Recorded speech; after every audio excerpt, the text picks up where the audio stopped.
Hey, Orchard Hill Church. Happy Wednesday, May 6th. This is Brian coming to you from our Grundy County campus building here in our lobby. I'm just standing in the lobby and wanted to be able to share with you a little bit today.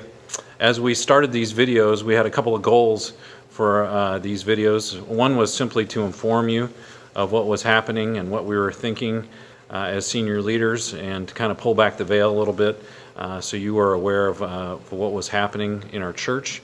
The other thing was simply to encourage you and to give you maybe a little nugget that would help you throughout the week and keep you going in this season, this crazy season.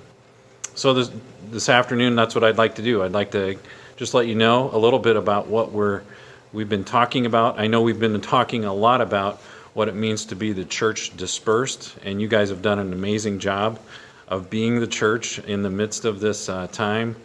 We keep hearing stories of neighbor helping neighbor and friend helping friend, and so we want to encourage you to continue to do that. We've actually started collecting these stories of God at work, and you might see them on social media. You could also go to our website to check them out. I know that they'll be great encouragement to you or to a friend if you want to forward them to a friend.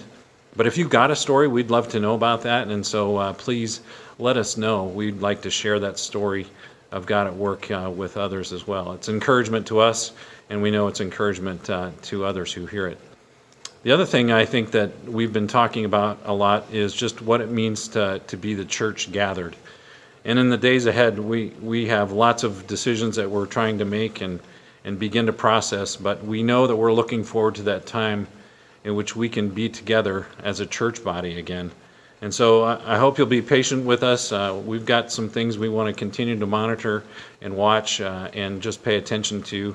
We want to do it in a safe way. We want to do it in a way that honors God and our neighbors. And so, but listen, in the days ahead, we'll be sharing some more with you. One thing that I know that we have continued to do is we haven't waited to be in person. We've continued to be the church gathered in really creative ways.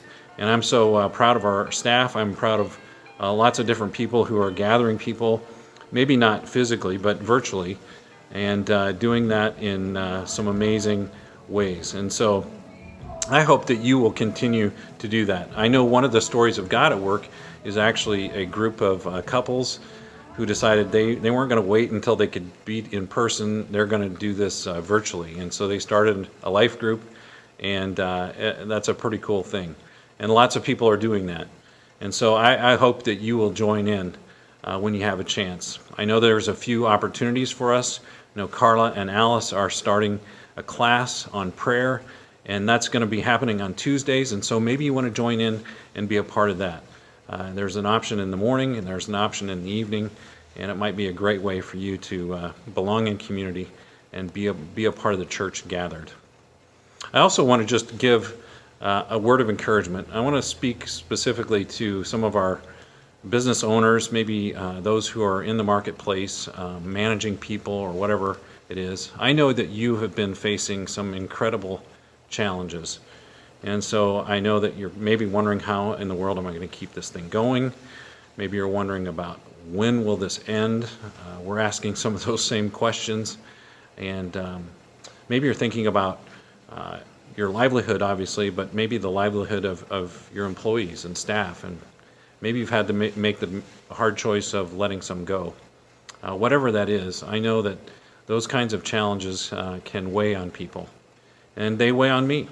And so one of the go-to verses that I've had throughout my life is from Philippians 4:6 and 7. It simply says this: "Do not be anxious about anything, but in every situation, by prayer and petition, with thanksgiving, present your requests to God.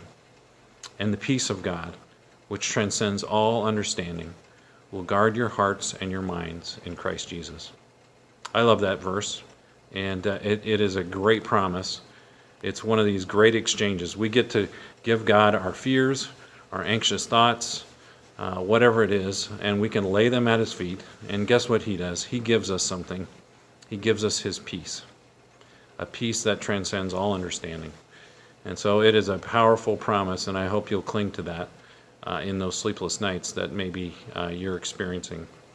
I want you to know, too, that these verses, for me, are like a call to prayer and a reminder that we can go to God with those things that are most challenging us. And so over these next 4 weeks, we're starting a new series called Powerful Prayers. And I hope you'll join in, because I think they're going to encourage you. I think they're going to bless you. And Dave is going to lead us off this Sunday, and I know he's got a great message planned. So jump into this series of Powerful Prayers, and may it encourage you to let go of those things that keep you awake at night. One last thing.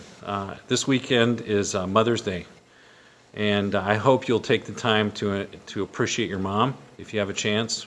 Or maybe this is a time for you to be grieving the loss of your mom. And so we hope that you would experience God's peace and blessing too. But let me just say a word to my mom and to my wife. They're two of the best moms I know. I love them both, and I want to share my appreciation of them. And so I hope you'll do the same this weekend. Well, until we see each other again face to face, you guys take care. We love you. Stay safe.